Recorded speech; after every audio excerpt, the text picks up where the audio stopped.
So I think that we should start. So I'm going to start with a welcome. Welcome, everyone.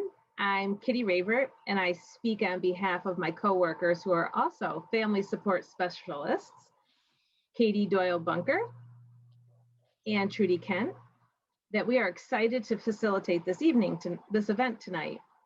We'll be hosting this event as a roundtable where each of us will bring a different insight to this topic of building relationships with birth families. We ask your participation after we have stated the question and provided answers from our standpoint. Your participation will be prompted at the conclusion of each answered question, and we'll let you know when that is. Katie? Just a few rules for the road. If anyone's taken reframing, you'll know that we have rules like one diva, one mic. So we're giving everyone an opportunity to speak at any given time and give them our full attention. While we're going on, I'd like to remind you that we are being recorded for possible showing internally at some point if we need to. So if you have a question, it's best to ask in the most general terms possible. But if there's a specific question you feel can't be answered at this moment, please feel free to reach out to the coalition and we'll do our best to have to come to it in a multifaceted way. We try to create the safest space possible, so remembering to honor everyone with dignity and respect, even if somebody can be challenging to deal with on a regular basis. And in general, we just ask basic courtesy between us. And I pass off back to Kitty. Okay, so we're going to go through 5 questions this evening, and I'm going to find a nod from Trudy if she wants me to continue with this. Can you read the first question? Sure. Okay, so relationship definition. Whew, boy, that's different for all of us, huh? And various relationships. So what does this relationship definition look like for each of us as adoptive families and birth families?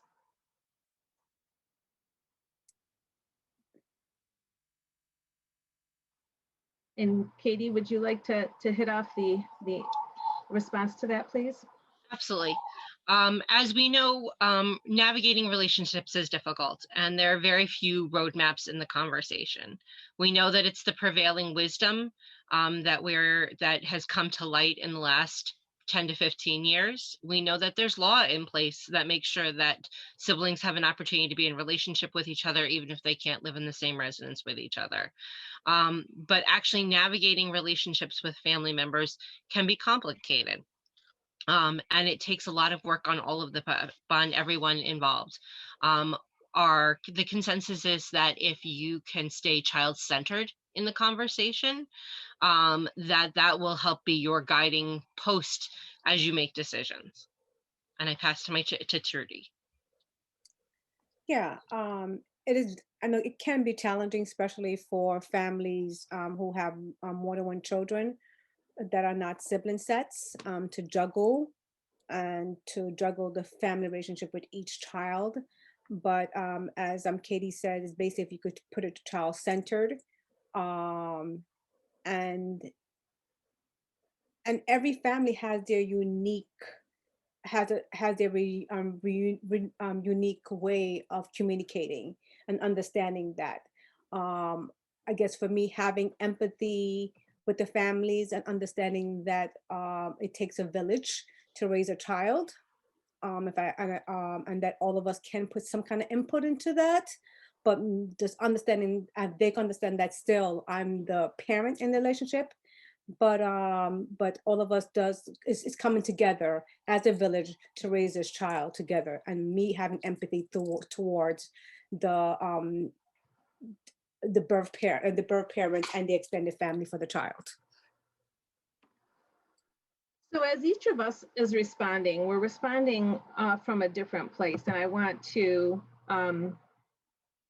just tell everybody where I'm at. So I'm an adoptive mom, and our son came to us when he was 9, and he was freed for adoption 2 years later. So at the age of 9, he had already had a relationship with his biological family. And what I think about with this question is that I have to first of all see, who he is and who are these people to him, because I actually want to honor that. I don't want to change it. I am like the new person in this because he has history with his family that I don't know about. And that's not for me to say, well, now you're here and, you can call me mom, you can call him dad, these are your brothers, this is your sister. No, I had to go very slowly and calculated to determine what was his relationship with his biological family for those actually 8 years, because he was in other foster homes for a year. So that definition of that relationship was first and foremost for me. Then I had to determine what was my relationship to his biological family, my husband and my relationship. And that was rocky. And we'll touch on that more later. But it's very important to have that understanding that your child comes to you already with a history that you may not know. Even if you got the child as an infant, there is still history 9 months in utero that you don't know of. So, and as we go on, Katie will share more from where she sits with her family compilation, and also Trudy. But my reality in this is that I think mine's a little different because I had an older child. And so I hope that I can help anybody in that way. Trudy, would you like me to state the next question? Yeah, no, I could do the other questions. What does the relationship between your child and the birth parents look like?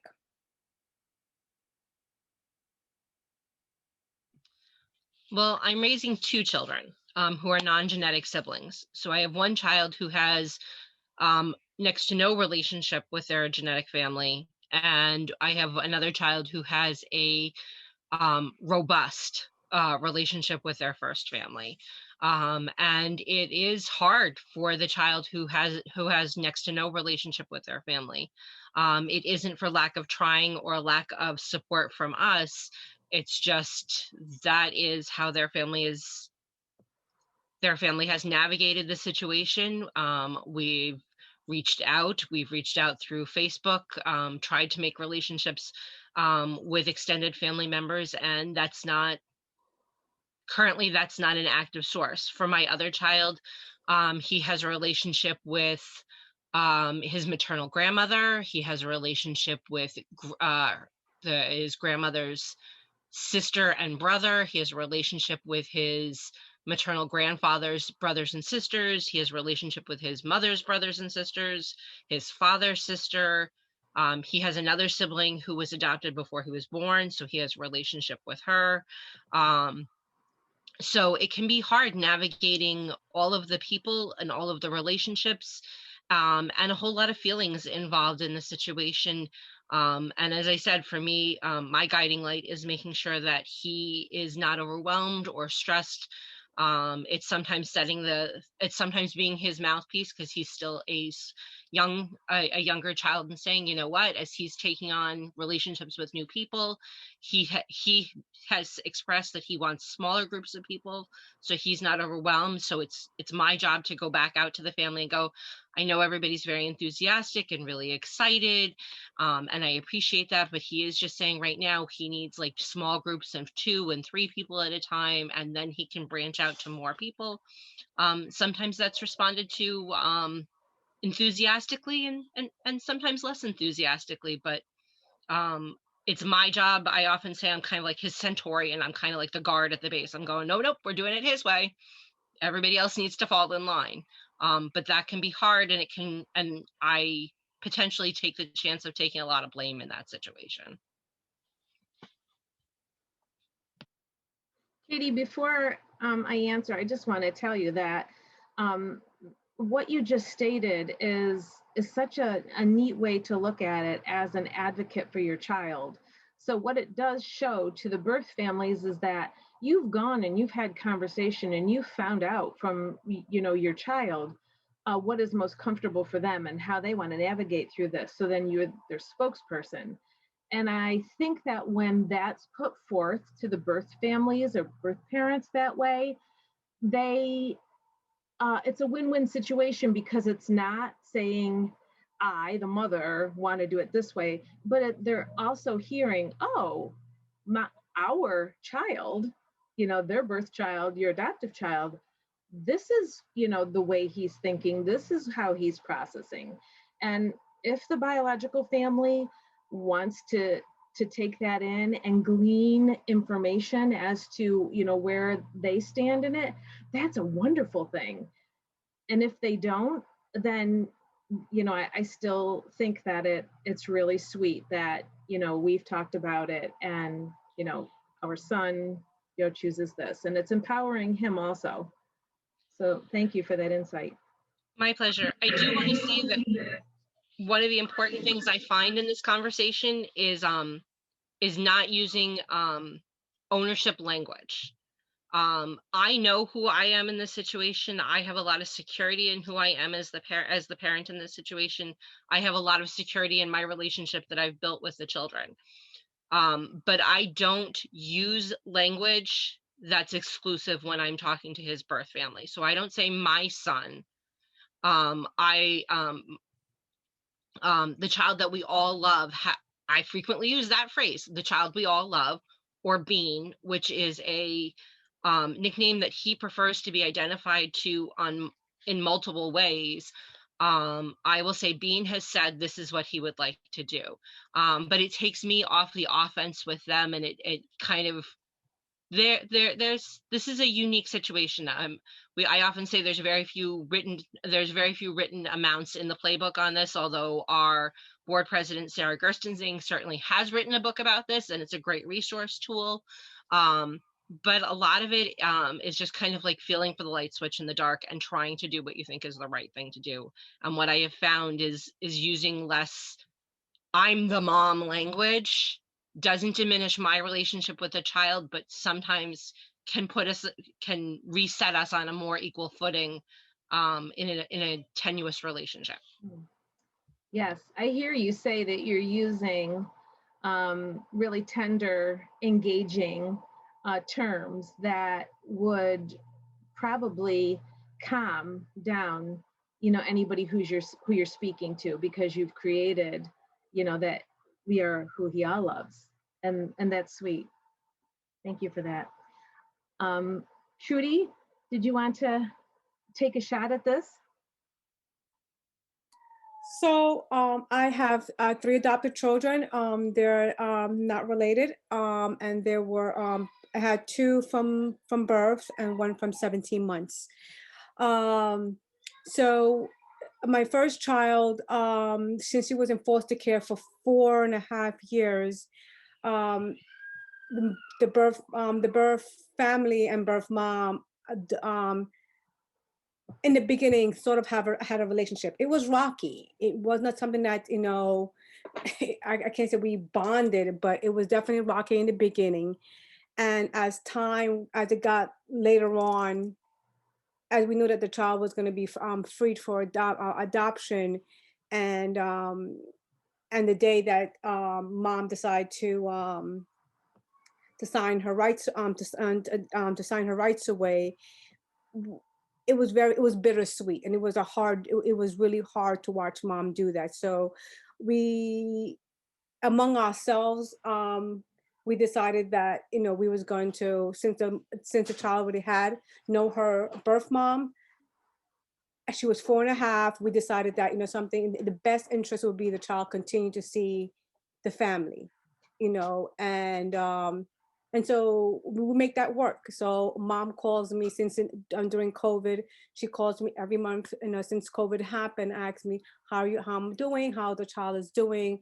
And she's just a very sweet and loving. So I'm able to She asks how she's doing in school, and we maintain that relationship.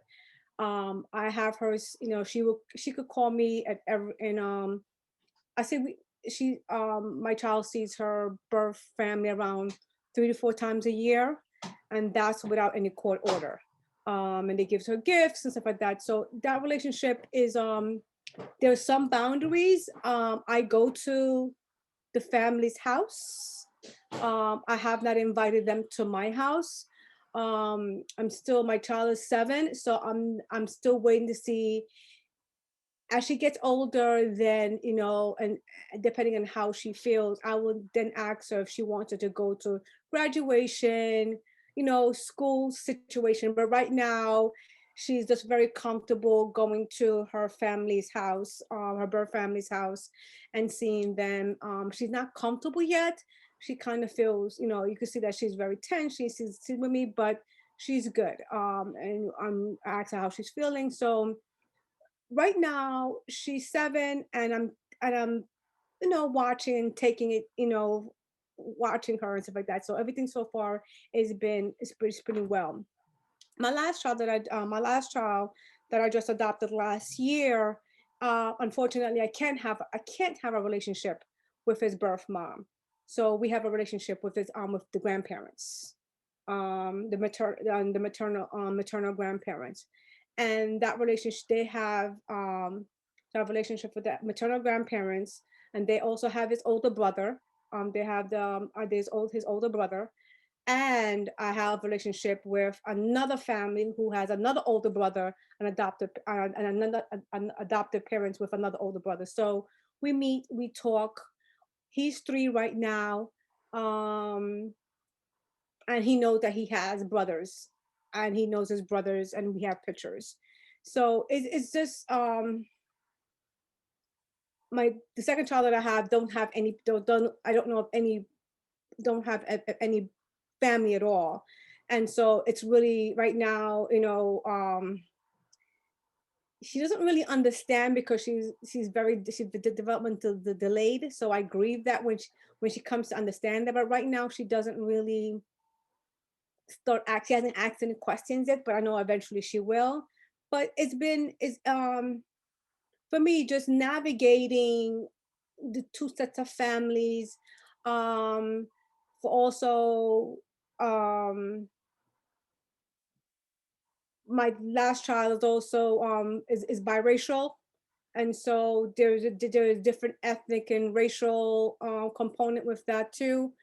Just navigating the relationships, keeping boundaries, um, and keeping it cordial. And just understanding that is the best interest of the child, And so far, it has been working. Um, it has been working. I haven't had any hiccups yet. I can see that I will eventually, because I do have the grandparents saying, oh, can they come over for a sleepover? And I haven't went there yet.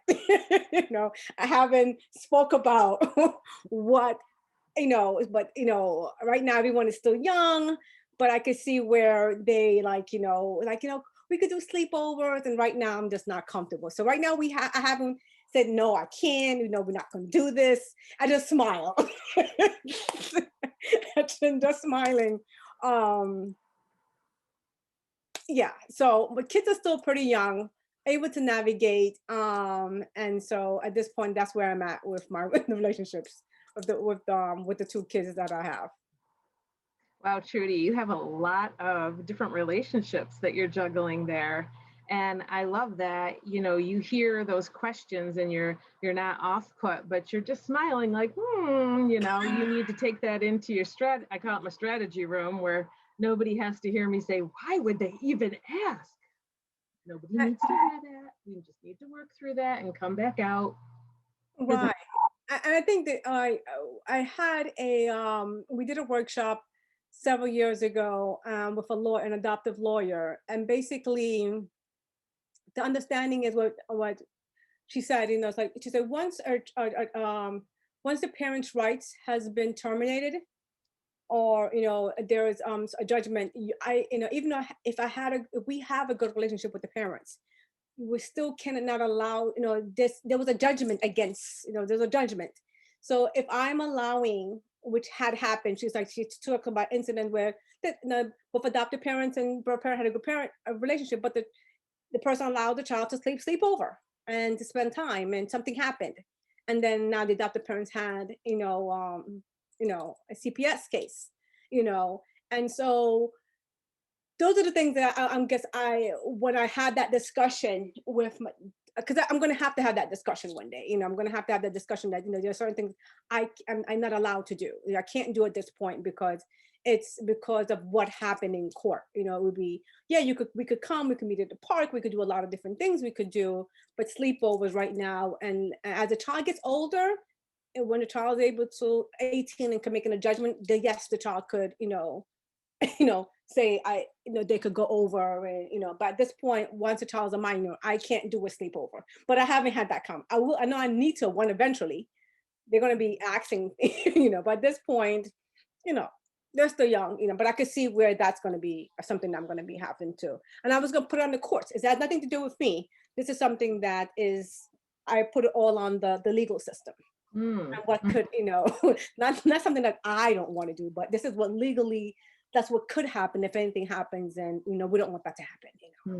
And I think that's another time when you can use the child-centered view and say, look, I hear you. I understand that this is a very normal family thing that happens, but if I allow this to happen, and even something crazy occurs that you have that the family members have no control over in the universe, they did everything by the book perfect, but a meteorite hits the house, CPS could use that as a reason to investigate and could potentially cause that to be an additional trauma to the child.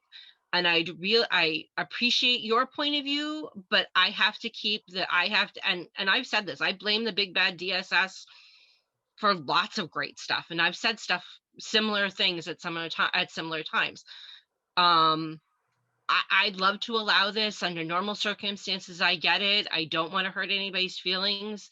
But I have to be the one who makes sure that CPS doesn't come to our door for any reason. And that's going to be one of the reasons I'm going to have to give a hard no to.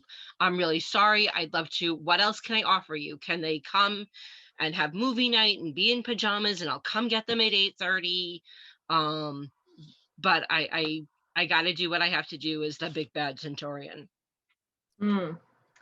So I guess I'd answer this question a little differently, because I can't make reference to my child since today is his birthday and he's 21 and he's actually in the military.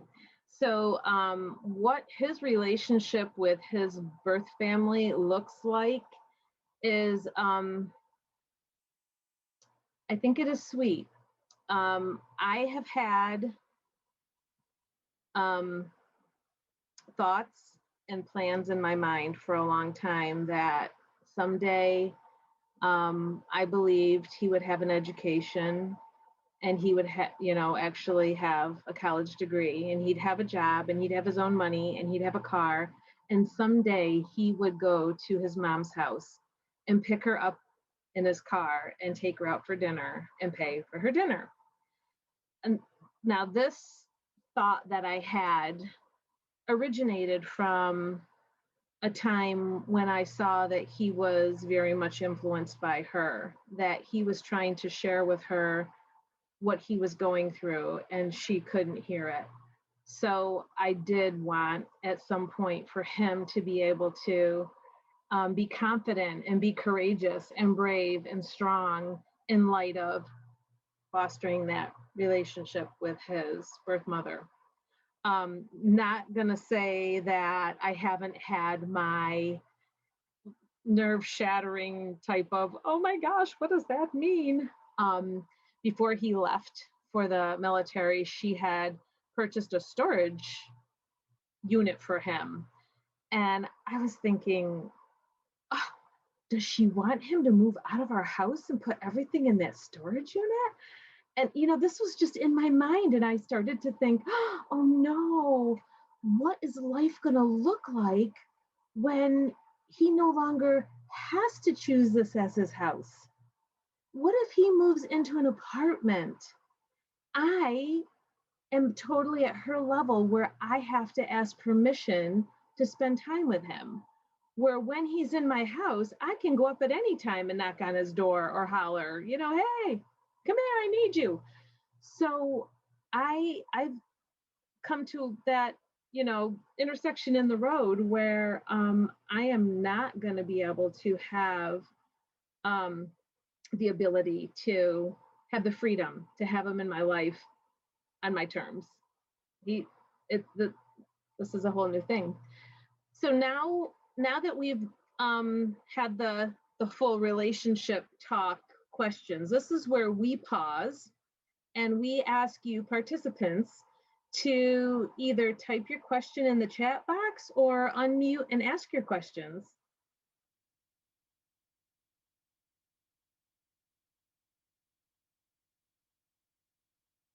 All about relationships. That's what we're talking about now.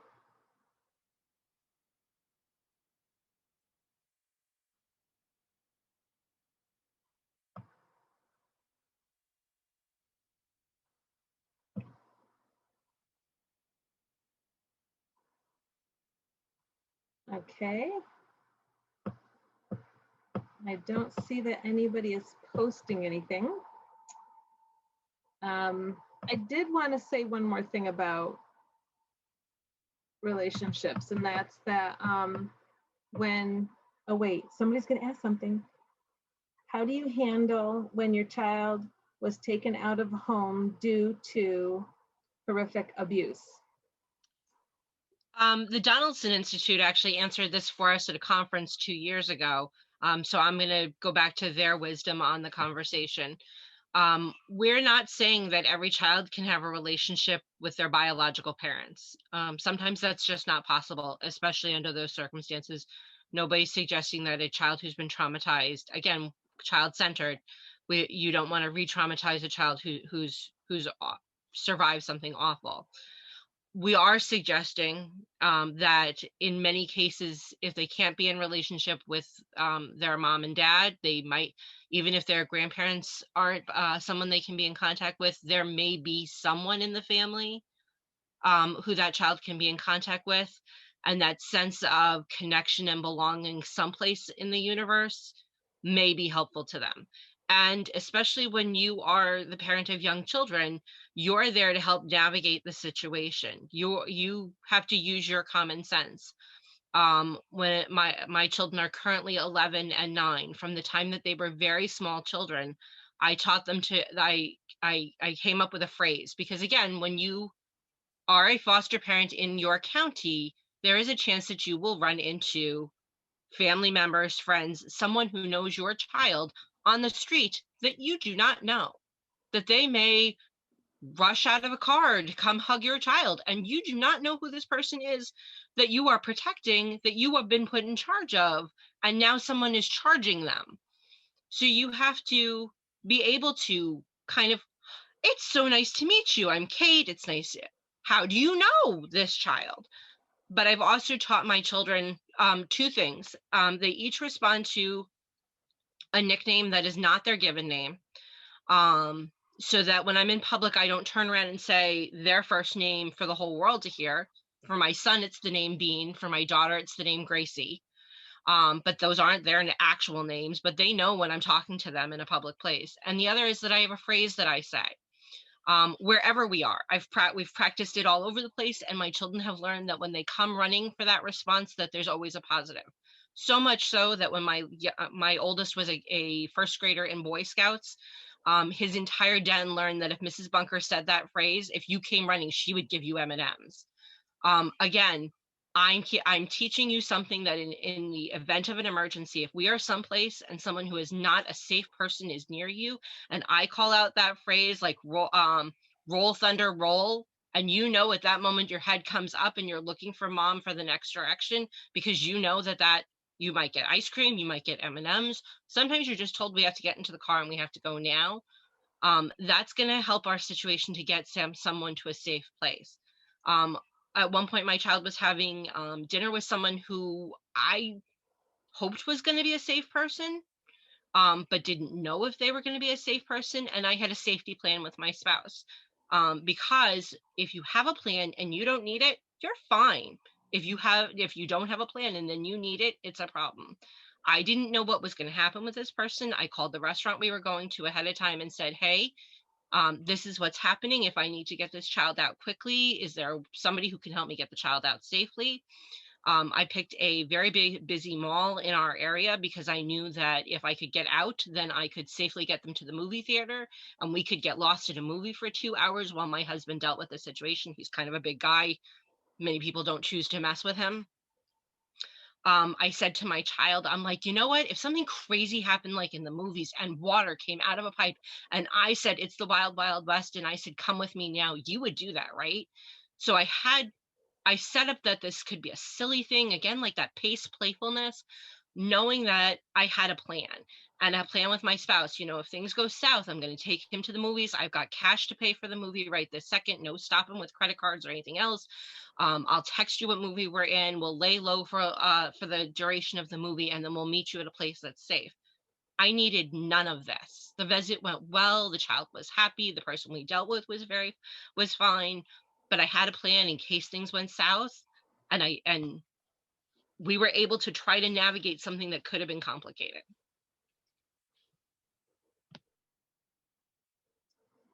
So Ellen says, when a child has been trauma bonded to the birth family, how do you continue a relationship for the benefit of the child, but still protect the child from the manipulation?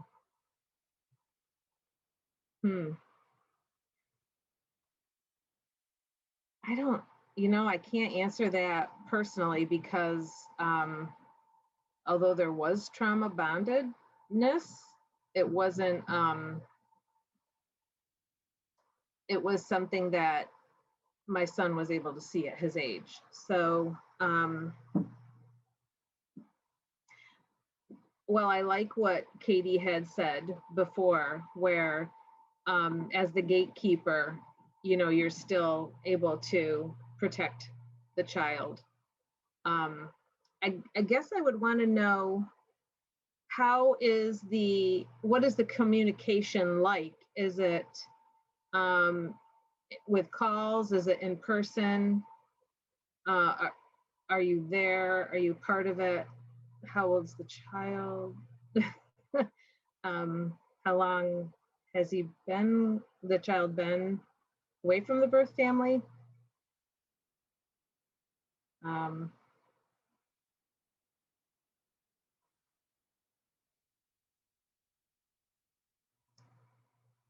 Trauma bond. Okay, explain trauma bond. I think I know what it is, but can you give some examples or description?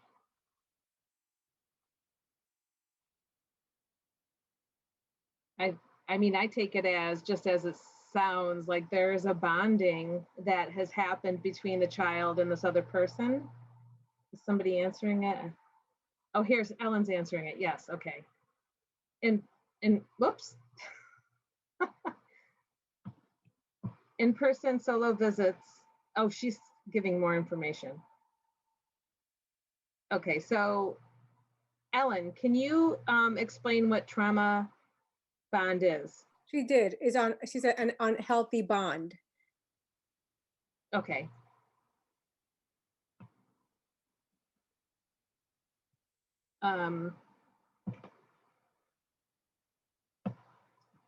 So when I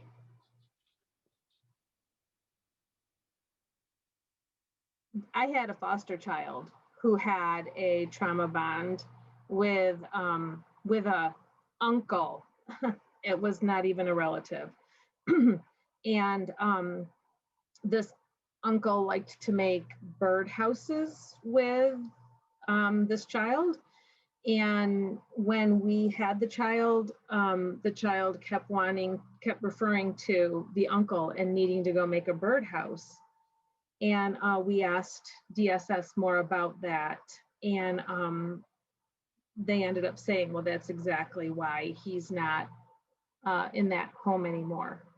So I only know it from, a child in my care briefly, having this bond, but we didn't adopt him. He ended up going to another relative, not with the uncle.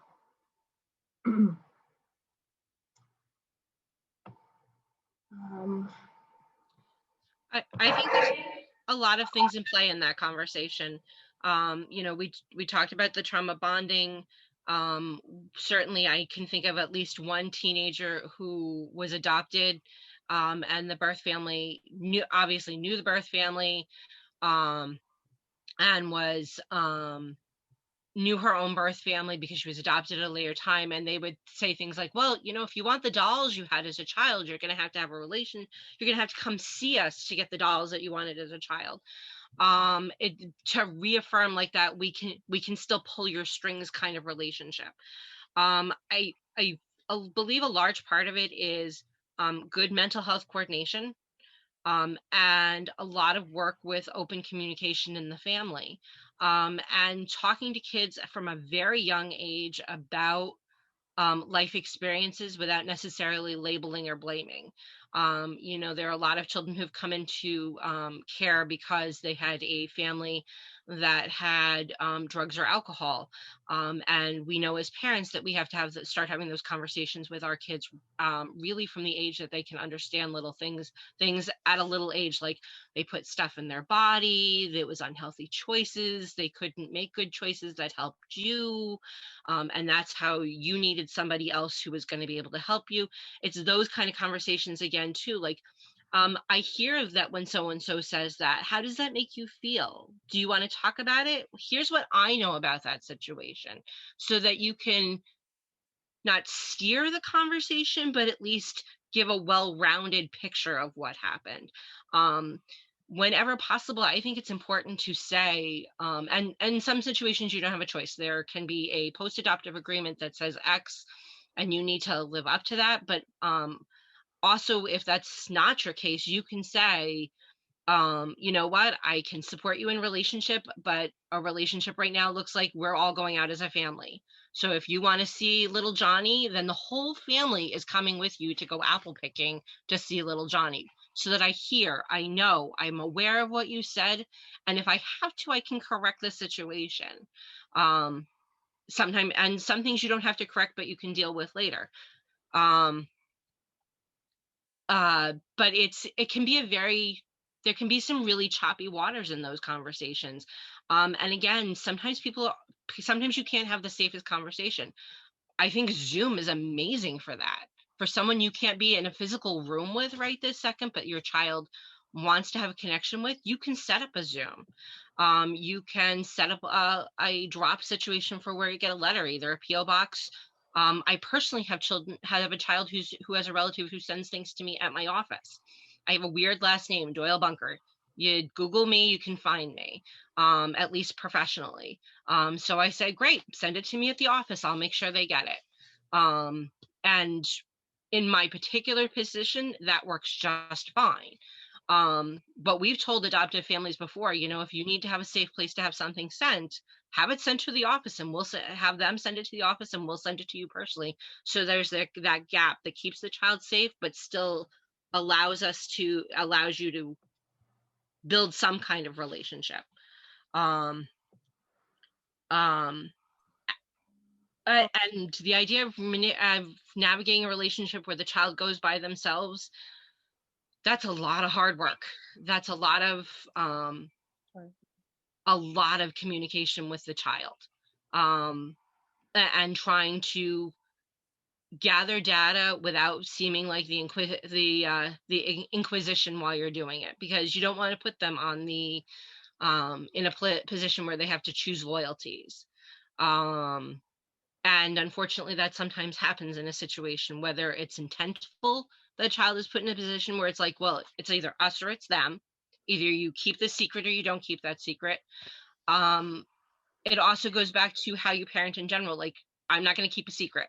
Like, oh, we shouldn't tell daddy this. No. I can tell daddy anything. Hand daddy my phone. He can see anything that comes up on my phone, because we don't keep secrets in this house.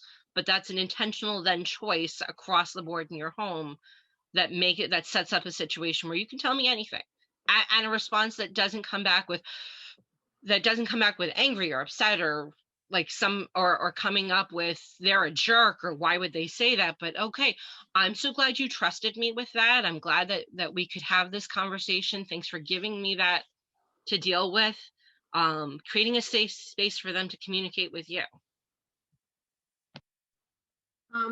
I would like to answer Diane's question about what do you do when the teenager decides they want to go back to live with the birth parent. So I want to speak to this from a personal angle. I'm also an adult adoptee, and I can remember as a teenager, no, I got to set the stage though. It was a closed adoption, and I was adopted when I was 2 months old. But I was in foster care in my adoptive parents' home until the adoption. So I can remember as a teenager, and only as a teenager, whenever I would get really mad at my mom, I would say, I want to go live with my real mom. And I knew that that was the button to push to really like unleash my hurt, my anger. I think a lot of it was that I really needed to be able to spend time to develop my identity. And I felt like when my mother didn't have that time to sit down with me and to have just, hey, who are you? How's your day? Like really get to know me and not just always have something that we're trying to accomplish. She was really big at contracts. Like when I would do something wrong, she'd draw up a contract and I'd sign it. Like that was her way of saying, now do you understand me? Because it's going to be my way. And every time there was a contract, I was like, yep, one more indication that you don't even care about what's going on in me. You're still trying to control. So I tell you that personal story because take that scenario now, which was my reality, and fast forward when I was 30 years old, I found my birth mom and I met her, and I can't tell you how thankful I am that I was adopted. And even that my mother had many contracts for me. Yeah, it was, and I still deal with my birth family. I have a half sister who will contact me, and she still bears the history of being raised in a really, really hard life scenario. So a lot of mental health issues with that. So now that you know this story, I have to tell you, so me being, the person that went through this, and now me being the adoptive mother of a teen, I always purposed myself to, number one, never draw a line, me against her. Never, ever, ever. He would never find that. He would never. When we were in court, the day she signed off, I turned to her and I said, thank you so much. You have done a good job with your child. I see he's great manners and it's come from you. I know that. And she turned to me and she said, no one has ever said that to me, because she had been through years in, with DSS, just fighting for being able to keep him. So I think that it's really important that you go back to your child and develop that relationship with them where you don't have that line drawn. You totally stay open and engaged to what they want to think, what they want to say, even if it's something that makes you cringe. Oh, interesting. Tell me more. You need to get to the heart of the matter.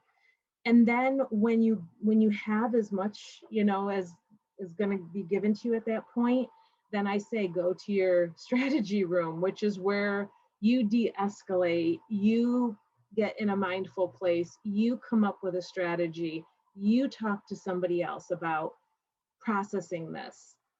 And then when you have it all figured out, you never do. You still always, number one, keep open and engaged with your child. Because the moment that you give them indication that you want to influence them away from, seeing their being part of their past or whatever, or that you want to somehow maintain control, they sniff that out and then they'll start to sneak. So it is so much better to really just, like I talk about this all the time, it's my favorite analogy, be that emotional container for them. Sometimes we love it when they want to place, beautiful flower petals in the emotional container because those are lovely days. But sometimes they want to spit in your emotional container and you're like, what have I done to deserve that? But you've got to receive it. And not to say that you're going to say that it's all right, because after you walk away and then you come back, the other day when we were talking, I've been thinking about it. And honestly, I've been having a hard time with some things, but I'm so glad you shared with me. There's some things I have some questions about. Would you be willing to talk to me more about it? Tell me more about this. I wonder, I really want to know where you're coming from because I care. And that's what I would do if my mother did something anti-contract. Kitty, we had somebody who spoke about the relationship with the first family and how the first family has expressed things like they're disappointed, or they're focusing on the adoptive parent and not on the child and themselves not being child-centered. I got this great tip from a parenting video at one point, and I was empowered by the phrase that I literally have a license to parent. I literally have a license to parent. So every once in a while, I'll get backlash on something that somebody doesn't agree with me, and internally, I go to Kitty's equivalent of her. The room. For me, it's the garage, and I may start to clean something and go, I literally have a license to parent. But at one point, somebody really stepped over the bounds. And put the situation in such that it could have put the child that we both love in jeopardy. And after I calmed down, because I knew that I could not have a conversation with that person until I was calm, I laid it on the line and I said, look, I'm glad that you are interested. I am happy to share information, but we are not parenting by committee here. I'm happy to take the information that you give me. I'm happy to spread that in an age-appropriate way with the child that we both love. But when it comes down to it, I'm the person who has to live with the consequences of of everything that happens, and I'm not sharing the parenting space. So if you're not happy about it, I'm very sorry about it. But you have to believe that when I've made a parenting decision, I've done what I thought was the absolute best, given all of the factors. And they weren't thrilled about that conversation, but it clearly defined the lines of who. In one way, again, I know that sounds strange because a few minutes ago I spoke about not using ownership language. So like when a grandparent calls me by their first name and goes, oh, you're Katie, to my child, they'll say, oh, you'll have to ask your Katie to do that for you. I'm not Katie, I'm mom. I don't have that conversation. I go, oh, okay, you can say whatever you want. You can put me in whatever box you need to put me in for your sake. I don't correct that. But when it comes down to somebody who is doing something that crosses the line and potentially puts the child in danger, I'm going to stand up very closely and go, this is not a committee. We are the parents. We're doing absolutely the best choices we think possible. And I'm sorry if you're disappointed in those choices, which is not unlike what I would say to my own parents or my own in-laws if they said something or did something that potentially put our child in danger. I love you, I respect you, I care about what you have to say. I know that you're very invested in our child, but in reality, I'm not actually parenting by committee with you either.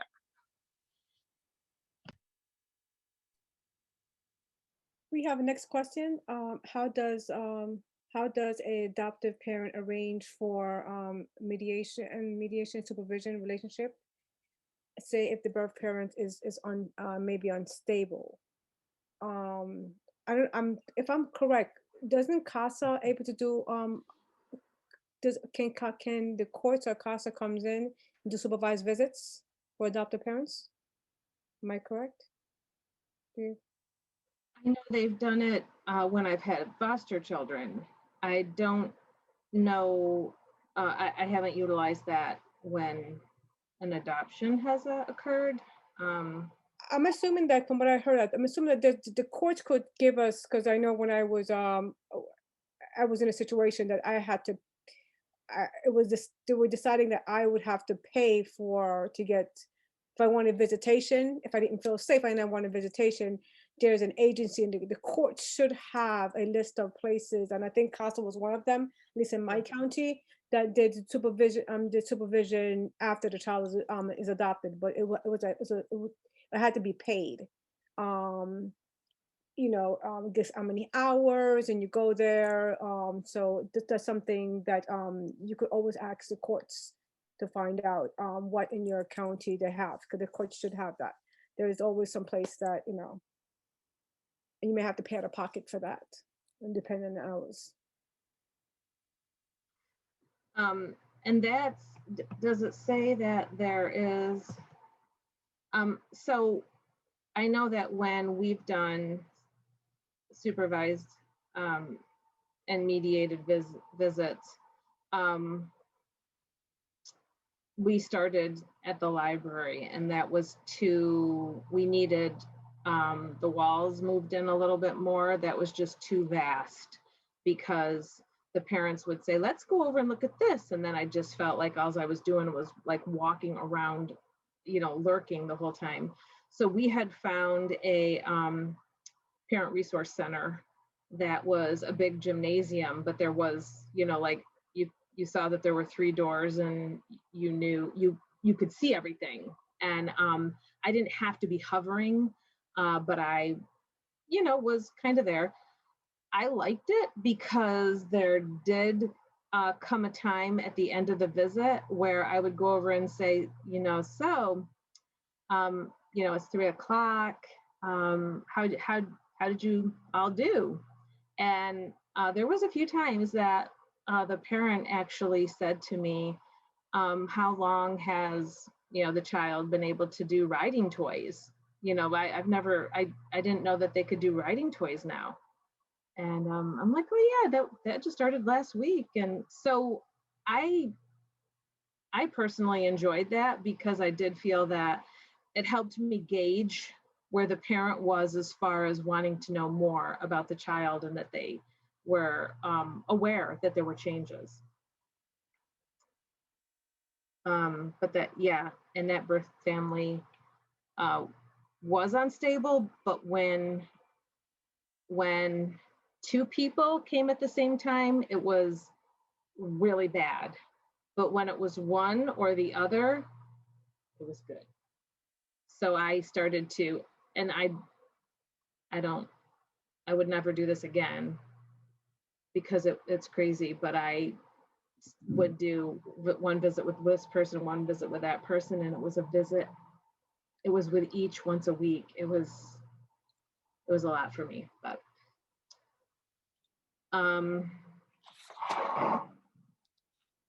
so I know we've got more questions, but I don't know, Katie and Trudy, we did not know we were going to get so many questions, because we still have a few other things that we wanted to touch on, but we also don't want to ignore. I think we've actually generally hit everything that the questions are on right this second. If someone feels that they haven't, by all means, feel free to raise a hand and we can go back to look for your specific comment if we need to, if you feel we haven't addressed enough of your question. Yeah, because I think even with these next questions, we may be touching on some of the things that people have already asked. So excuse us if we're redundant, but let's see what we do. So how do you develop and maintain appropriate boundaries? That is our next question. And who would like to answer that first?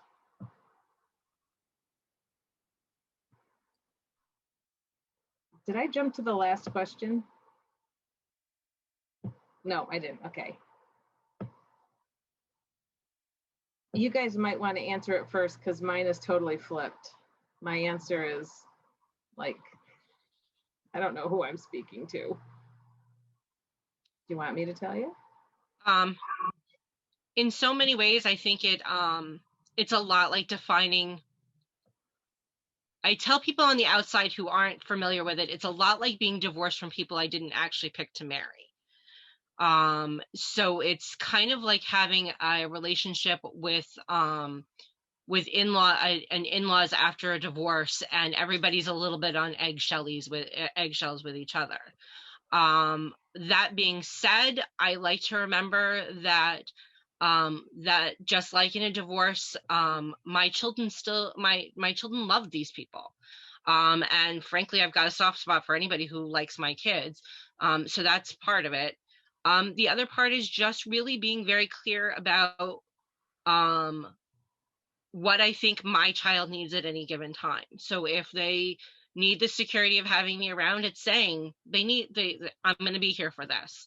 If it's that somebody has stepped on my toes, that happens every once in a while. My team laughed at me one day when my son was making First Holy Communion. A package arrived in the mail. And when it was opened up, it was a gold cross for his First Holy Communion that I oohed and awed at. And then I went to my garage because that's where I'm farthest away from everybody else in my family, and called my other adoptive mom, because I think it's really important to have a friend in the actual adoptive community. I have great friends who are not adoptive parents, and they are really supportive. But a mother in the adoptive community or a friend in the adoptive community is someone you can discharge energy at. And I'm in the garage as quietly as can be. I'm like, do you think somebody might have asked his deeply religious mother whether or not she was planning on doing that as a gift, and whether or not he has to pick whether or not it's my gift or her gift? And I went on and on for 3 minutes as quietly as possible as the person that I was talking to. And she gets to the end and she goes, okay, what are you going to do now? I'm like, I'm going to put on my big girl pants and tell him he should wear the cross that his grandmother gave him because he doesn't have to pick. Very much like I probably would have if either my in-laws or my mom or somebody else had decided to do that. But again, it was about saying, what's important to me? What's important is that my child didn't feel like they had to pick sides or pick allegiances. But about making that, but very clearly also giving the boundary when somebody else did something that potentially could have caused a danger, and going, okay, here's where the line is. The line is that I'm going to parent. And thank you for your input, but in the end, I'm going to make that decision. I know Trudy rides the line with some of the boundaries that she still has to put up while dealing with the parents and grandparents of the people who love her child. So I'm going to securely bounce to Trudy. Yeah, it's really a juggle. As I said before, and as Katie said, basically child-centered. So I haven't write the boundaries of they don't, I'm not saying anyone can find anyone's address, but the boundaries I have places that I haven't invited anyone over my house. Everything what I've always do is I go over their house. I have that, so I'm able to, if anything is going on, I'm able to leave. I could leave if something is not going well instead of asking anyone to leave my house. So and again, she hasn't, when mom calls, I'm not giving mom mom has not asked yet. I think mom still doesn't know how to talk to her child yet, but mom was always, if there's a case that mom doesn't want to speak to, but mom want to speak to her with our child, then I would be in speakerphone, because I would like to know what's going on and find out what she's saying and stuff like that. But so far, everything I've been doing, I haven't did any school plays or have them come to anything like that. I'm in somewhat controlled of the situation at this point. Um, um, and just keep the boundaries in that way. Even birthdays, we could do birthday we've tried birthday parties, but it's just never panned out for them. I would have a birthday party outside of the home. You know, if I would ask her at this point now, would she feel comfortable if her family wants to come? This point, I think she's 7 now. I think I could ask her questions now, how she's feeling. So we haven't gotten there yet due to COVID, but that's something that in the future, if she does, I would do that. For my 3-year-old who I'm navigating with the grandparents, it's kind of challenging. Um, there is, I mean, it's challenging in many different ways. Um, there were racial things that was said, not understanding, coming from me being an African American who's raising their grandchild who passes as white, and so there was a lot of things that I had to navigate with that. It was very challenging, um, and that lot of that I kind of bit my tongue on things that was said. um thing that was misunderstood, certain things I spoke up on, something I just let go, because they're still learning how to deal with someone who's African American, with my family being African American. And so it was, I did invite them to the home, to my home. Um um they were in and yeah, they went into their home for their child's birthday party because they had the older sibling. But I'm still working on that. I'm still working on that relationship. Um, but right now is the best interest of my of my three of all the children, of all the it's 5 of them. The best interest of the siblings. And so we had a meeting with the courts and DSS, and we all came to the conclusion that it's the best interest of the child, if all the children in here, no matter how we feel about each other, you know, and we all from different backgrounds and different racial, racial and economic status, that we need to come together as a whole to have the siblings know each other.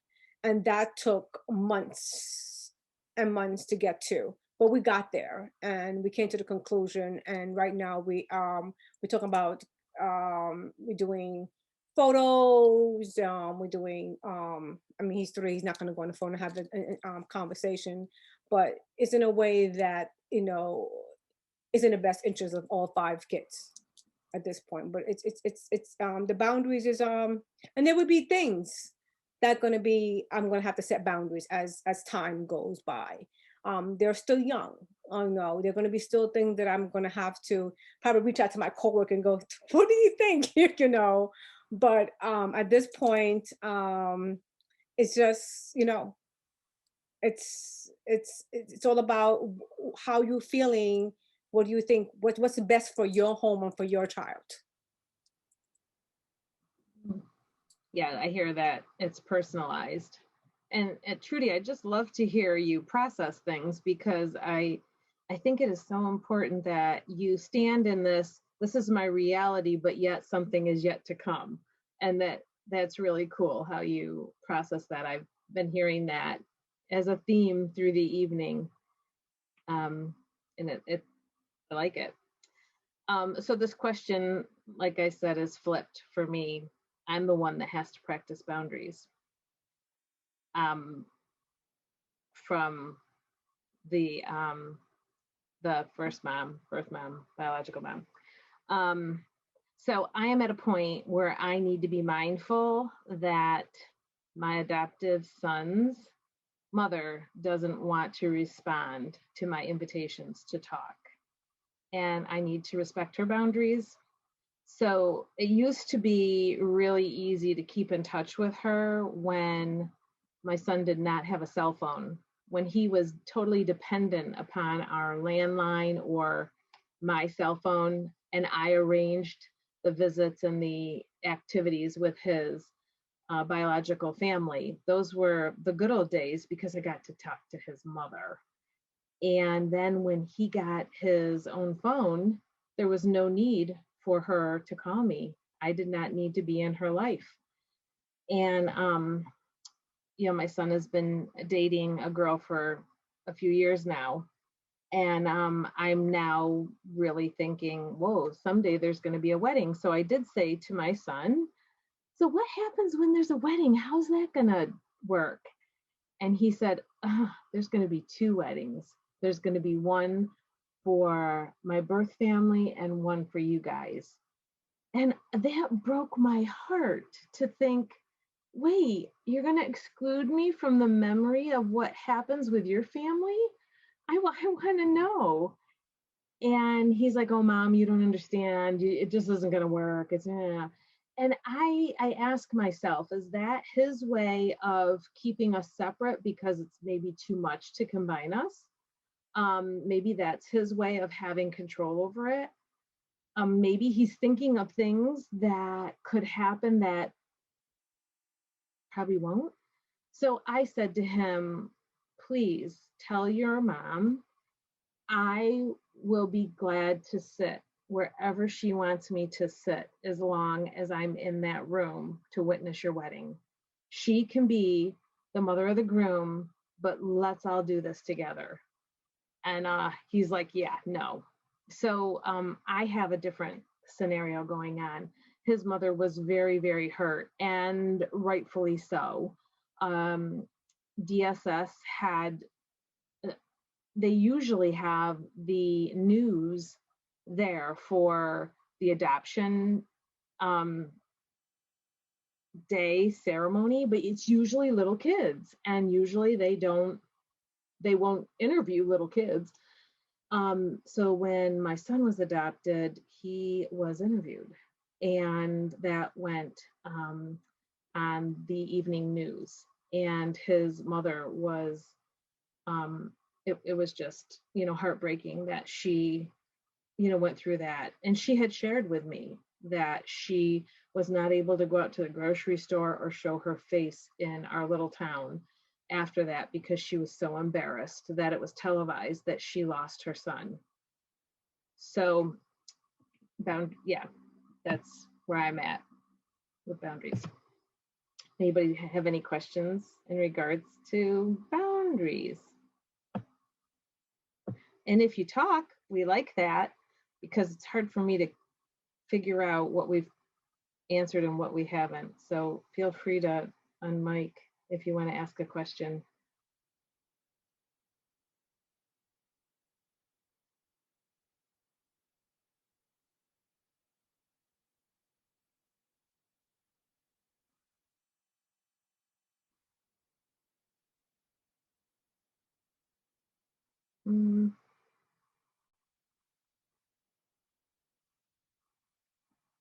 Okay. So I have a question. Yes. Hi, I came in late. We have a 5-year-old who we adopted in October, who really doesn't even understand what adoption is, but he does get to see his mom and dad still. I guess my question is, what do you do when, like, I'm willing for this thing to be wide open and for them to be involved as they want, but then what do you do when they don't take you up on it? Like, I can feel like this one. I'm over here envisioning like handing them his soccer schedule and his baseball schedule and telling them, come when you want, just shoot me a text and tell me you're coming. And it seems like we have a good relationship, but like we agreed to do an extra visit Mother's Day month and an extra visit with just his 2 moms and an extra visit Father's Day month with his 2 dads to go fishing. And they didn't follow through. And thank God he didn't know that was going to happen. But like, I feel like I don't know what to do. I don't even know how to address it with them without pushing them away.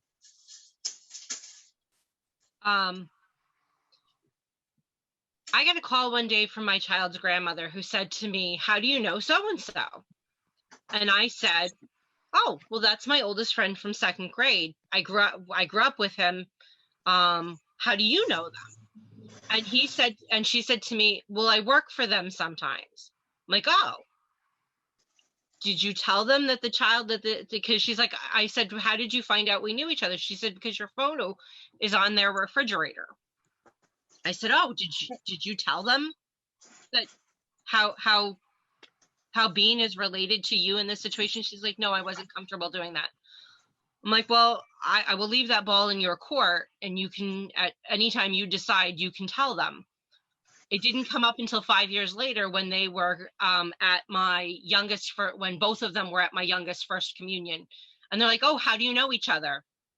And then she had no choice but then to say, well, Bean is. When it comes to parents and that kind of stuff, it can be really tricky. And the best that you can do is give them opportunities. Do not tell your child until it's a fact. And you have to leave it in their hands. Sometimes there are a lot of emotional things going on. There's a sense of failure. There's a sense of embarrassment. There's a being afraid that the child that you both love might like you more than them. There's a whole bunch of emotions, and sometimes somebody has the emotional capacity to meet that, and sometimes they don't. And you can leave the door open, but if you push too hard, you may push away, is my take on it. I certainly would bend to either Trudy or Kitty if either of them has a different one that they would like, a different point of view they'd like to share. Or if anybody else in the room has a different point of view that they would like to share, certainly we'd love to hear your voice.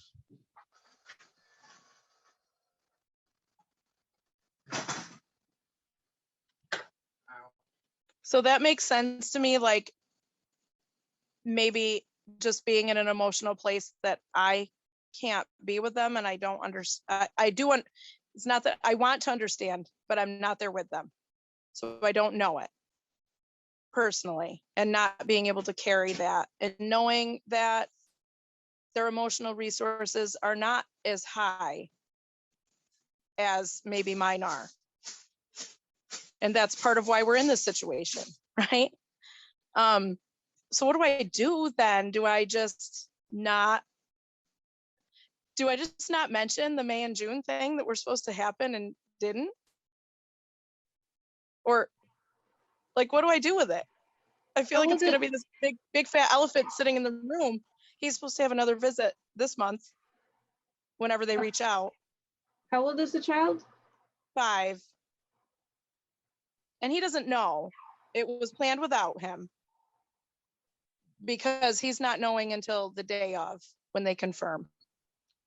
What would you do if a grandparent missed a visit, or if I know that you're married, because we've met each other, I know that you're married, but if you and your spouse weren't together and he missed a visit, kind of, how would you deal with it with a different relationship in your world? If a grandparent missed a visit, you'd kind of be like, you'd probably more concerned did something happen, but if you know that it potentially could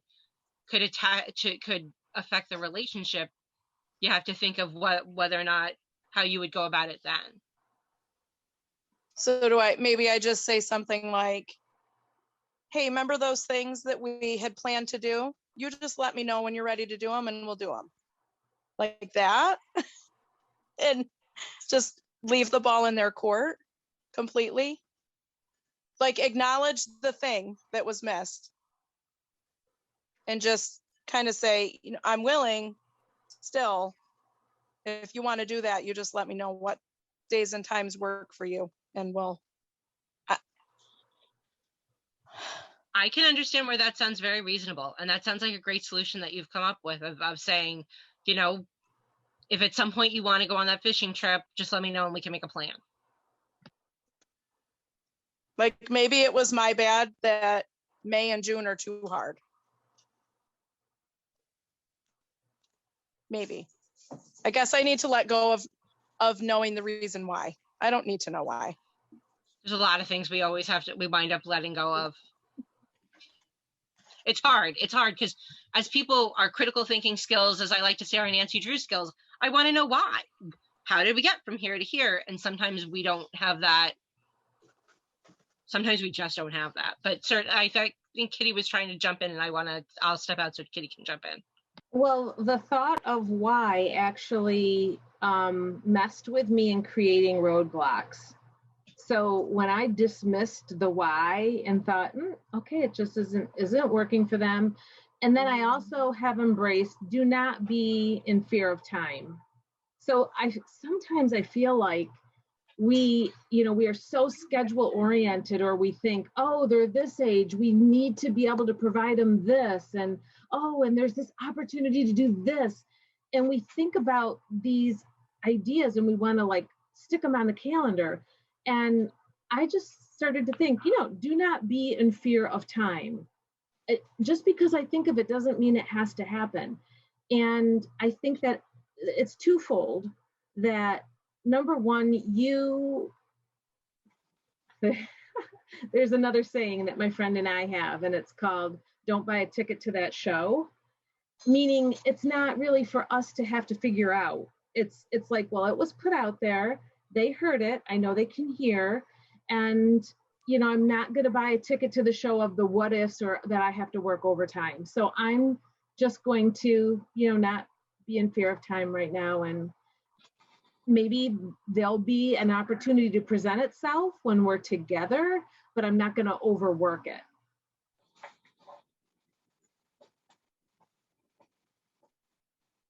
And that makes sense too. Thank you. Kitty and Trudy, we have two things. We have one person who said, how do you juggle not feeling safe with a biological mother and teenagers that need for connection with her? And we also have someone who said, the child's safety is always first and inconsistency is hurtful. She wanted to let Donna know that she did the right thing by not telling the child of the plan until you know if it'll happen. So I will let you, since you have the most experience with teenagers, and I haven't gotten running from the room with crying with teenagers, I'm going to leave it to you.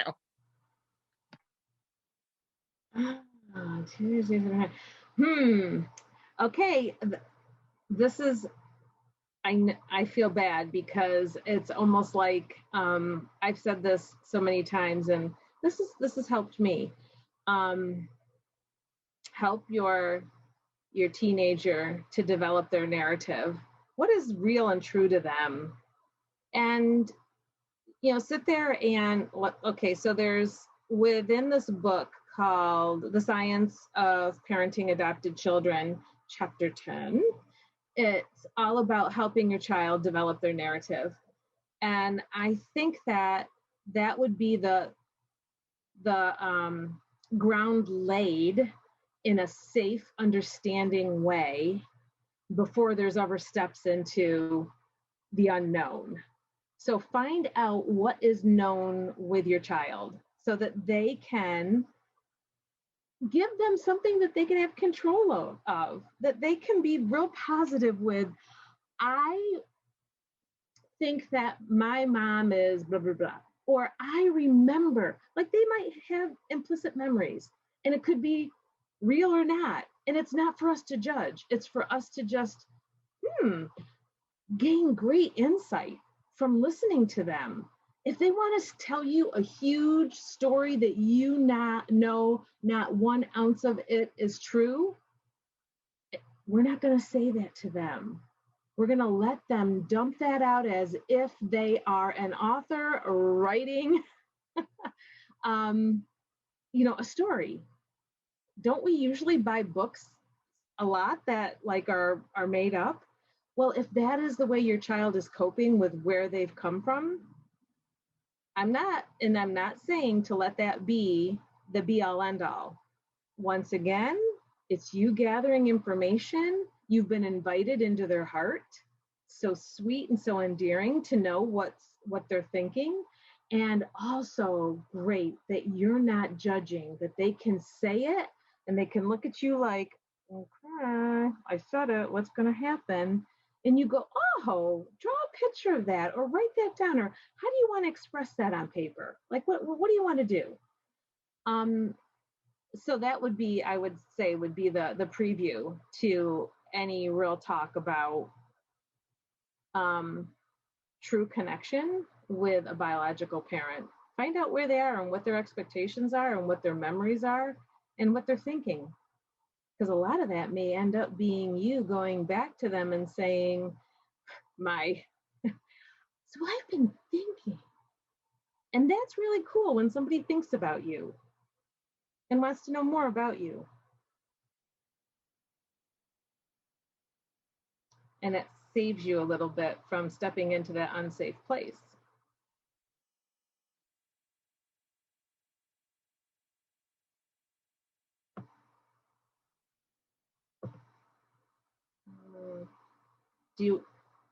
Did we answer the next one, the child safety, or somebody just commenting? Yeah, she was just commenting.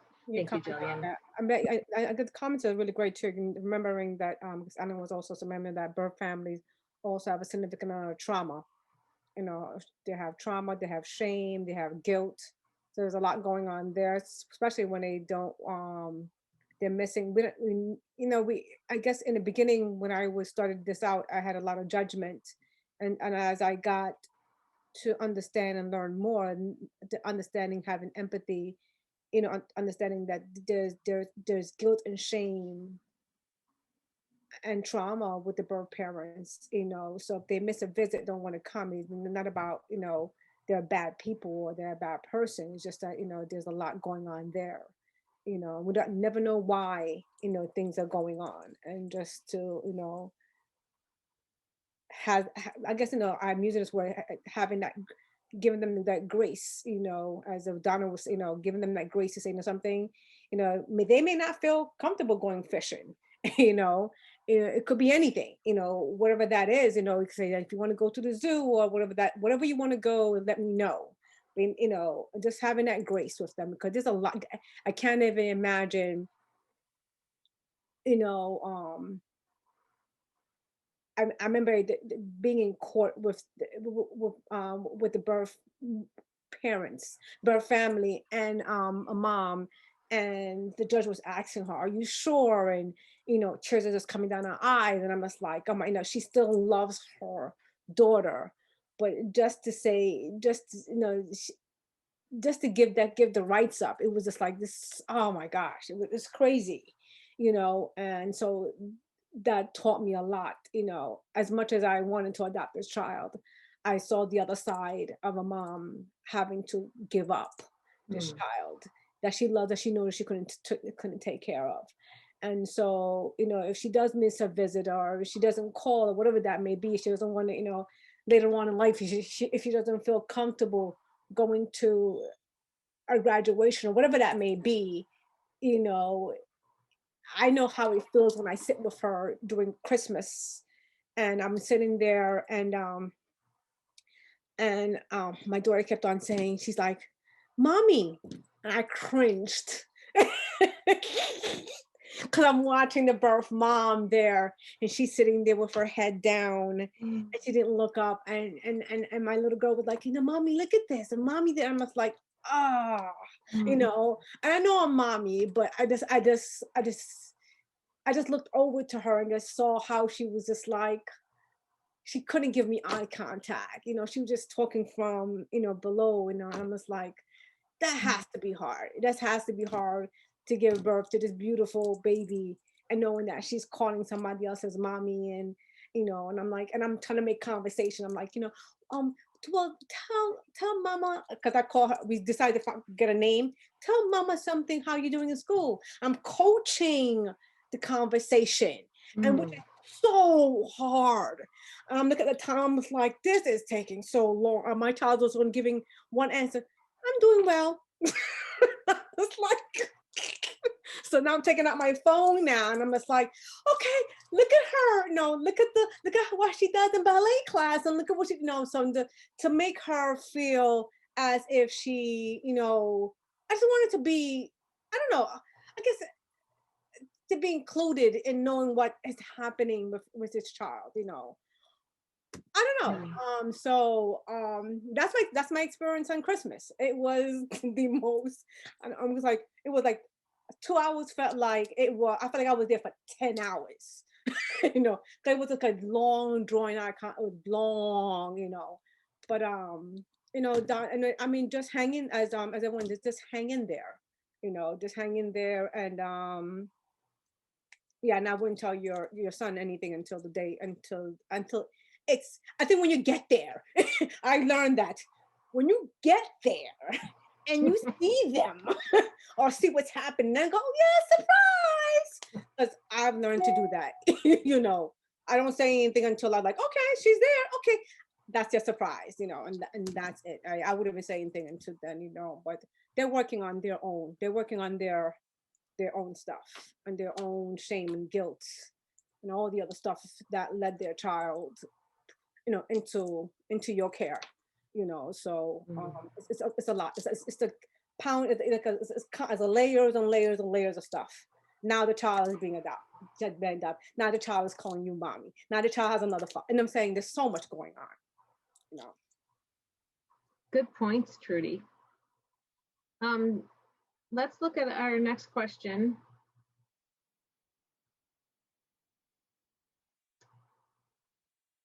How do you navigate when your feelings get hurt?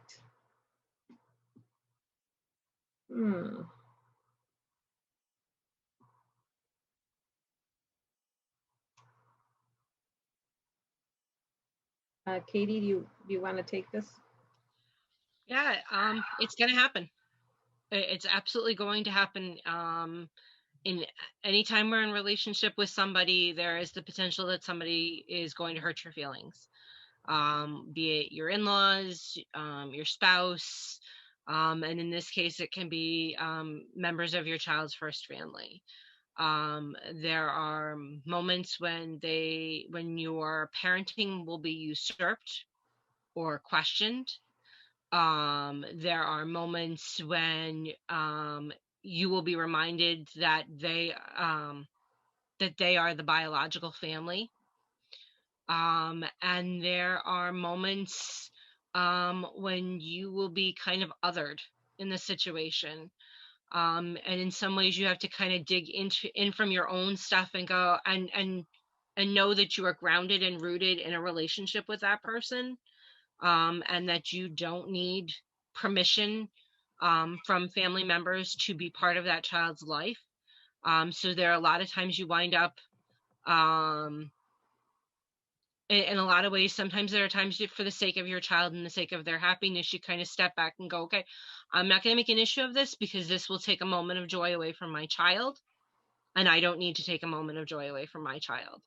And in many ways, if you're directed by what will make your child feel the best in a particular situation, you'll know kind of how to respond to something. And other ways, you may just have to be very honest with somebody. Jillian was saying before that she had an honest conversation with her children's first families about being called mom and dad by the child that they both love, and how hard that must have been for first and birth families to hear that. And also sometimes losing how first and birth families may feel like they're losing their place in something. If other people if my grandchild calls other people grandma, am I no longer grandma? And here's something people get stuck on a lot. It's easy to get stuck on I'm mom, and what other terms are used. And we're like, but if I'm their parent, and they have other parents involved, they may get confused. Or in the back of some people's heads, that sense of they might love them a little bit more. Many of us are parents times more than one. I personally am the parent of times two. So when my child has questions about, like, how do I feel about their parent, I look at them and go, well, I love you and I love your sister. And I'm really never confused about how much I love both of you, because love multiplies, it doesn't divide. So whomever you love, you got room for, because your love multiplies just as much as mine does.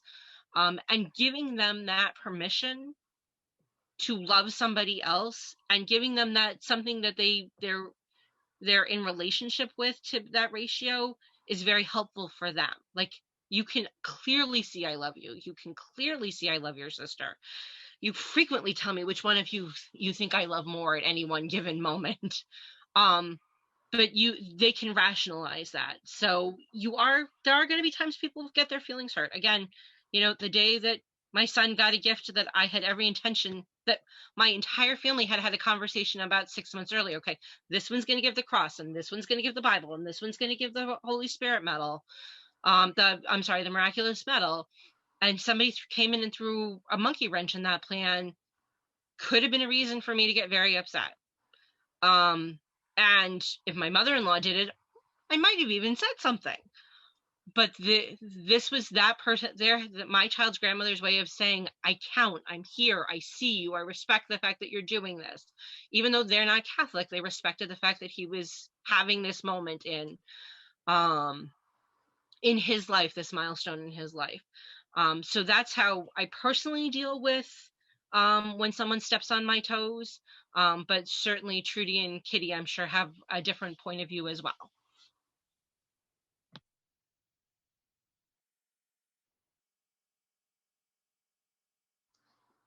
So my feelings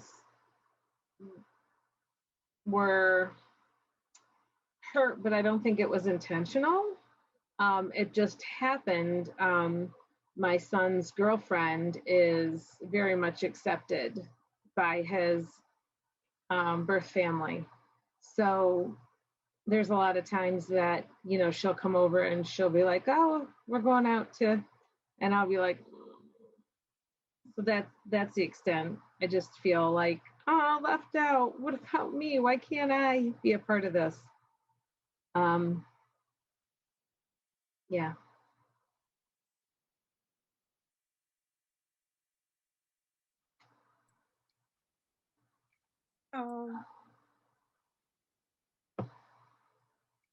I mean, you guess your feelings. I mean, I've had many different ways my feelings has gotten hurt. Especially, I don't know if it was. I can't even say. I just felt totally disrespected in some sense. Went to visit my it was a Christmas, but the grandparent. I'm going to. I was invited for my child to go see the grandparent and birth mom, but not knowing that during this COVID time, she invited other family members to see her grandchild. And so I went there and I was like, why are there so many people here? I was like, this is doing, And so while I'm there, she's speaking a different language there. And I'm not, no. So she's having this conversation among the family members there in a different language. And I'm just like, okay, all right. Now, what are you saying? I don't know what she's saying, but, that's just like, how rude can we get at this point, So, those are the things you just like, you sit down, you smile, my 7-year-old daughter was like, so what are they saying? I'm just like, I don't know, I said, Mommy, can I have my phone? So I give her the phone and stuff like that. But they're always going to be something may be intentional, unintentional, with my child who passes as white grandparents just did not know how to I guess I don't know just how to have a conversation and just be around people people other than themselves. They struggled, even the language that they used that was somewhat offensive. But I really just believe that they just never been around and dealt with African American people. Maybe in passing, hi, bye, but to have a relationship and to be in someone's home. And, I don't think that, so there were things that was, said and done that I was just like that, that very prejudiced. It was racial and prejudice. Yeah, I could say that, but I'm not going to have a big drawn out, thing in front of my child's birthday party. Not going to do that. But I think as time now, I think now I think in this day and age, I think I would have put them aside next time and said, listen, not then, but eventually I would have said, I would have addressed it and said, this was uncomfortable when you said this and when you did this. And so now as I've grown, more, I think I would address it after the fact. Now that may be a fallout or not, I don't know. But I wouldn't have let it slide completely without not saying anything. I think now I definitely would have said something and educate them on what was said and how it was perceived, instead of just letting it go in 2019. 2019, I was like, okay, we just got to do this. It's like, we got to make this work. But I think going forward now, since I've, that I was something I would definitely educate them, and maybe they may say, something, I never want to talk to you. I don't want to deal with you, but I think it's something that, yeah. I guess we did. I guess according to what's going on, the situation, your child, everyone needs. Something's going to happen, and just always think about how you handle it and how it will affect the relationship and the child.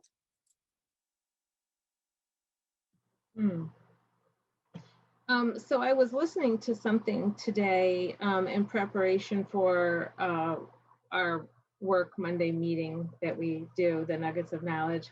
And they have this living room talk, and they had 5 people, and they were able to say what their impression was in a space that was safe, because they were all interdependent on that conversation.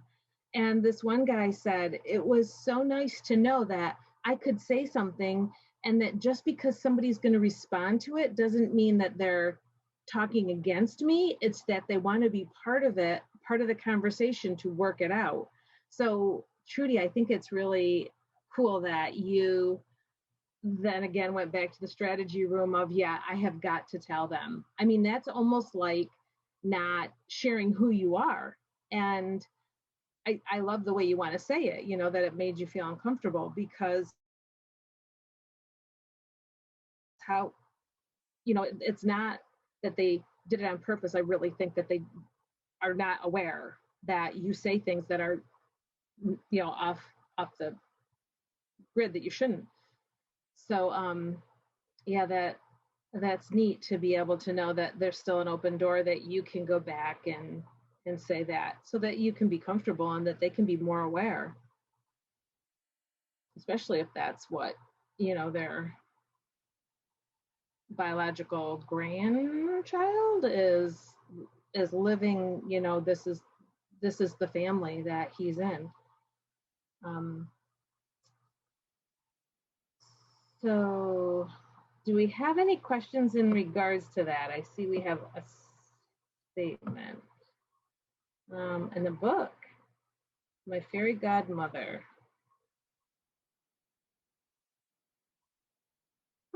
I don't know about that one, but that's cool. I have to look it up.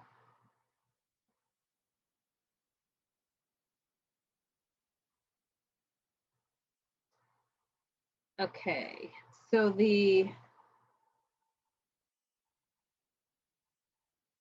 I'm just giving a minute for anybody that wants to talk about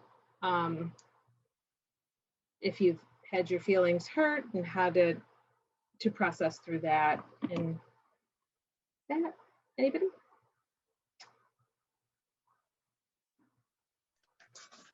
I think I've been like in training for the foster adoptive life by being a stepmom first. And just that process all by itself makes you have to learn that it's not about you. And sometimes other people are not nice, and it's not about you. And to just keep the child and their needs in the center. You just have to let a lot go. And I try to remember, like, we're through that now. He's 20. And I don't have to deal with her anymore. Yay. But like, just to know that we made it through some really hard years, and this is not harder than that. So, yeah. And I bet there were some major life events that you had to deal with your stepson's mother's family, and they may or may not have either embraced you or not embraced you in the situation. Yep. There's a lot of similarities. Shared families.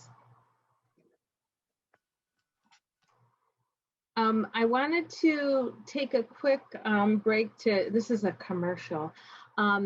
So we didn't say where we were each from, and I think it's really cool that each of us tonight who are involved in putting this together, I'm from the Southern Tier Central New York region, and Trudy is from Long Island region, and Kate is from Hudson Valley. So we each represent one of our offices within AFFCNY under the AGAPE contract. Okay, so the next question, and this is kind of along the lines of feelings. We're getting into the feelings now, all about the feelings. What does putting ourselves second when birth families may not always consider our feelings? And that, you know, we talked about whether we wanted to keep this question in because we didn't know if it was similar to the last, but we decided to keep it in. So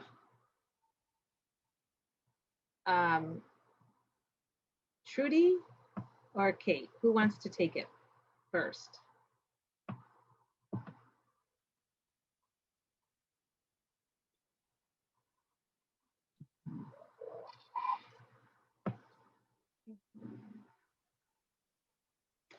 Okay, yep, go ahead. You know, it's not easy.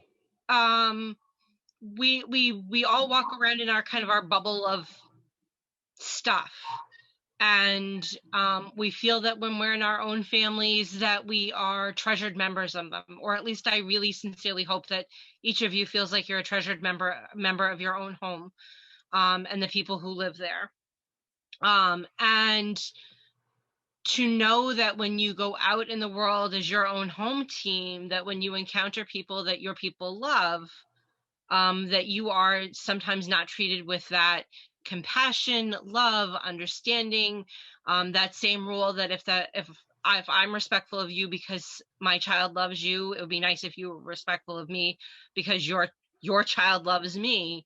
It's really hard, and you have to keep putting yourself out there, and that's, for many of us, you know, if we were in a relationship with other people and we felt like somebody kept slapping our hands, there become a point where so many of us would be like, Vegas, I'm out. And we don't have that opportunity because they're tied to our children. And it's a lot like being divorced from people you didn't pick to marry. And sometimes there are a lot of things you have to let go, and a lot of things, there are moments when you have to sit back and go, I'm going to speak about this now because I think it's important. When my son went to kindergarten, I sent out his first day. I never post first day of school picture until Friday. Because in the Hudson Valley, schools go back Tuesday, Wednesday, Thursday, and Friday of any given week after Labor Day. I never post my children's picture until Friday, because that way every school in the Hudson Valley has gone back by Friday. Even if I took the picture on Tuesday, I will never post a picture of like, here's so-and-so in front of their school, or number one on their team here. We've got a nondescript stone wall we take a lot of pictures in front of in our house, especially if we're sharing them. But I was so excited for him that he was going to kindergarten. He was so grown up. This was so exciting that I sent it out by text to 5 people. And I'm searching through Facebook one day within that first week, and that my picture, that I know is my picture, flies up in one of the first family's Facebook page. Somebody I did not circulate the picture to. And again, I had to basically count to 10 before I got on the phone, and I had to call the person, and they're like, oh no, I couldn't possibly have sent it. I'm going to go. And at that moment I had to go, well, I got to tell you, you sent it to somebody. You might not have sent it to the person who put it up, but you sent it to somebody, because the other 4 people would not even know who to send it to for it to get up into social media. And here's my issue. I wait specifically so that the person who is not in a good mental space to be in a relationship with our child doesn't know what school district they're in. Because if that person showed up at school and tried to take them out of school, that would be traumatizing for the child and potentially a safety issue at school. I take a lot of safety precautions to keep both of the children safe in school, including spending my lunchtime running a whole bunch of Christmas, Thanksgiving, spring parties, teacher recognitions, anything. So that if somebody ever walked into school one day and said, "Hey, I'm here to pick up Bean, I'm their mother," I would like them to go, "Oh no, I've met Bean's mother. She brings us cookies. She's a middle-aged woman who looks like she never says no to a cookie." So that there's that safety valve in place. You just took my safety valve out of the situation by circulating something that I did not want circulating. And then they put it up onto social media. And here's my other thing with it. I had it specifically written into our post-adoptive agreement that nobody in the family could post a picture of that, specifically the parents, because that's the only person I can hold it to, that the parents cannot post pictures of the children post-adoptive, because I have an obligation to send a picture every year, because we live in a small community. You can imagine my surprise when I was sitting there one day in kindergarten and somebody turned around. I'm like, "Oh, I'm Kate Bunker. I'm Bean's mother. It's very nice to meet you. La, la, la, la, la." And she's like, "I know his grandmother." Well, thank you very much. Can I give you another cup of punch? It's hard enough to deal with that in the community. But if this one, that one, and the other one are posting pictures of his first day and saying, "Oh, this is so-and-so in our family," it doesn't take long for one person to tell a second person and have my child have to explain to his whole class how he's adopted. My child actually looks at one of my children. The other one is a transracial adoptee, but one of my children actually looks like my husband. If he wants to share that information, I'll give you take the book to school. I'll let you do the presentation. But that's your story to tell and not anybody else's, and no one else should force your hand. So everybody else putting up your picture on social media and never knowing who connects with who in the Hudson Valley may or may not force your hand in this situation. And Jillian said that she had something similar put into her adoption agreement, but it's been challenging because social media is so prevalent in so many things and so huge right now. So that's how I negotiate that, but I've certainly been to Kitty and the input she has on the conversation. Yeah, that's funny because pictures on social media was triggering for us also. But I had, in preparation for this, I was thinking that there's a lot of unknown between the birth family and us. Like, let's face it, there's day-to-day activities, memories, and growth that the birth family is not up to date on. So this helps me to create more of a balanced view of why reactions from the birth families may seem harsh or defensive. I remember, and this blew up big time on social media. We had, and it was all just it was just a confusing thing that happened. So it was Thanksgiving, and our adoptive son was to go to what he thought was his uncle's house. And I thought that was really cool that they're going to do something the day before Thanksgiving. No, it wasn't. He went to his uncle's house and nobody answered the door.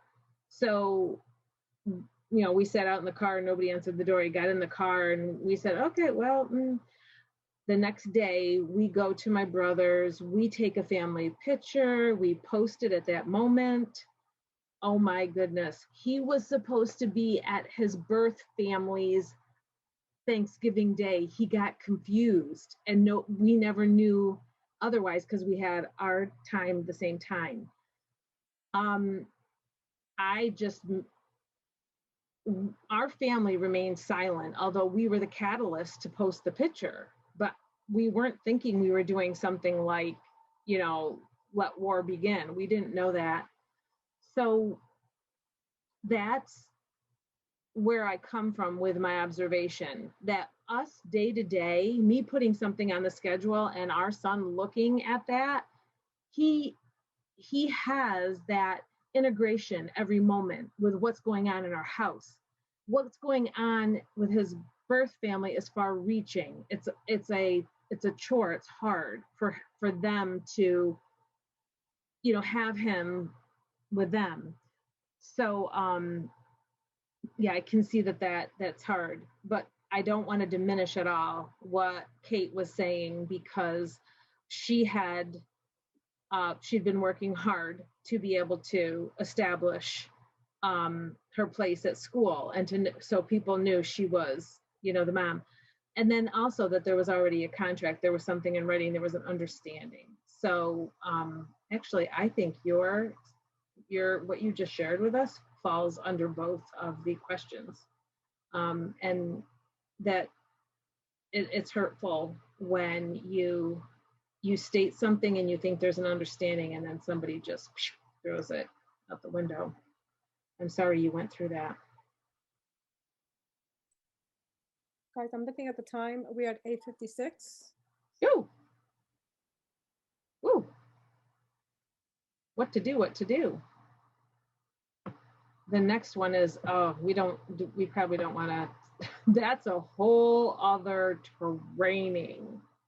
Should we tell them what the question was? We're not going to answer it, but should we tell them?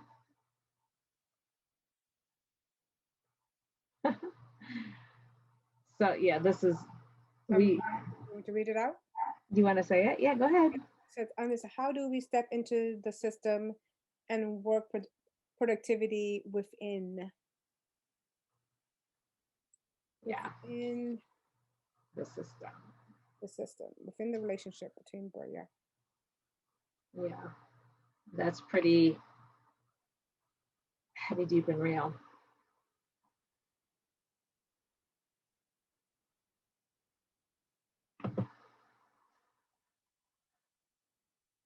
So I don't know, before we go, would you guys mind saying why you wanted to participate in this? I just think that if we could share our hearts and why we wanted, you know, what we wanted to get across. Oh, wait, no, Jillian's got a question. I have a big question with that too, because we are trained to foster the family, but when that actually happens, the system is not prepared. Oh yeah, that's opening a can of worms.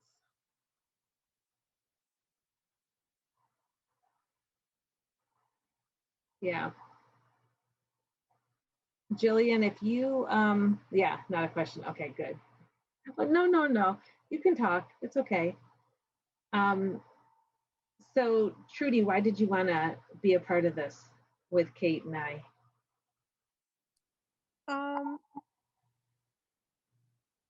I think that we all think that we're in the just to see different perspectives, because sometimes we all stay in our bubble and think that we're the only one that's going through what we're going through, because sometimes you feel alone, and especially in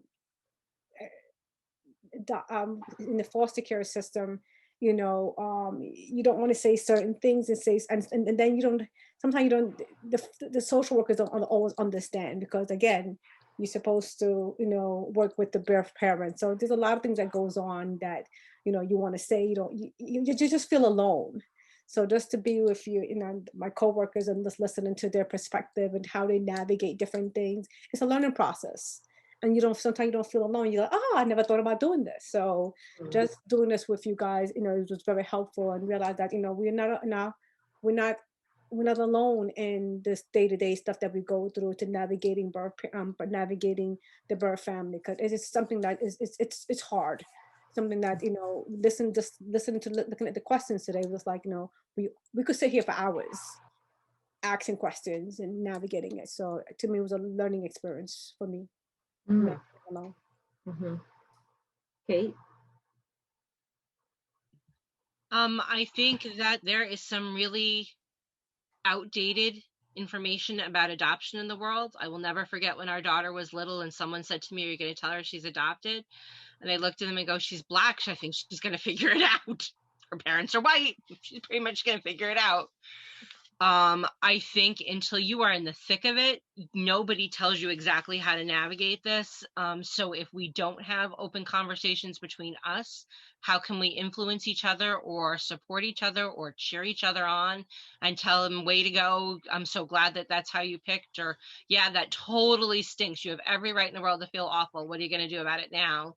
And give somebody the opportunity to go, "I'm going to pick up my big girl pants and I'm going to deal with what I have to deal with." Because, for me, these are the two most important human beings on the planet. I am lucky enough to walk this walk with them, and I will continue to do the best thing I can for them, even when it's uncomfortable for me. Hmm. And mine is pretty compact and simple. I just wanted to provide encouragement and hope to families who just feel like, whoa, I didn't know I was taking on so much. The extended family is a lot to figure out and to live with. So that's what we have for this evening. I'm so glad. I believe that Kate and Trudy all agree that we're happy that you joined us. And that is the conclusion of this month's standalone training. Be sure to come back again next month for next month's training. And I think that's it.